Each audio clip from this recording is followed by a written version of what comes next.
117th Boston Marathon. Then, at 2:50 p.m., more than half the runners were through. The first bomb explodes. Make no mistake, we will get to the bottom of this. I remember exactly where I was. I was at the movies with my niece and nephew, and I received a call from our police chief telling me what had happened in Boston, and my heart immediately sank. 2 days later, I went for a walk with my neighbor, and both of us had babies in the strollers. Suddenly, while we were chatting, a stranger came toward me, and he was yelling and screaming and saying very, very bad words. And then he punched me, and he was like, we were face to face, and he was saying, "I hate you, I hate you." And he said, "You are the ones who did the Boston bombing explosion." And at that time I was so scared that he might hurt my baby, so I decided to come close to my baby and protect her. And after that he walked toward the station and I started to cry. She called like 4 or 5 times, so I thought that there should be something like really urgent, because she knows that I have a meeting. So I went outside and she told me the story like very quickly, and I just thought that she should call the police. And they came right away within 2 or 3 minutes.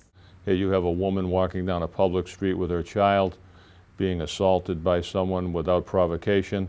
So just on its own, that type of crime would resonate with any police officer.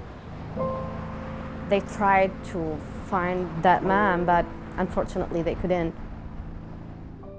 She was afraid like for a few days, like just worried that she can't go outside, and because also people started saying, "Oh, you shouldn't, like it's your fault that you went outside right away just 2 days after the bombing." When my husband told me, "Hiba, you did nothing wrong, so why you should feel like afraid of going outside? You didn't come here to stay at home. We can't stay at home in Syria." The Imam of the Islamic Center, he called me and he said, "Hiba, we invite you to attend the vigil." We had been planning the vigil since the day of the Boston Marathon, and then with what happened to Heba, we made sure to give Heba the opportunity to address the crowd that evening. People of that religion are that cruel or that accusing because of the action of some ignorant people. Right? Amen.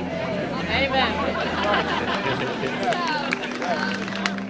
She really was the driving force behind that whole event. And we could have had that event and showed some solidarity and support for her, but her presence there, I think, is what magnified to anyone watching, to anyone in the community, that this was an example of a victim and a community coming together as a group, and really embodied everything that you would want. I received many, many letters from different people on Facebook. They don't know me, but they just showed kind of like respect to me. I think at the end of the day, when you see people from various races, religions, ethnic backgrounds, and social, economic backgrounds, they really have the same common hopes, wishes, and desires. So I think we have a lot more things in common than we have differences, and I think those differences are not as vast as people think they are, and they become smaller and smaller the more people have contact with one another.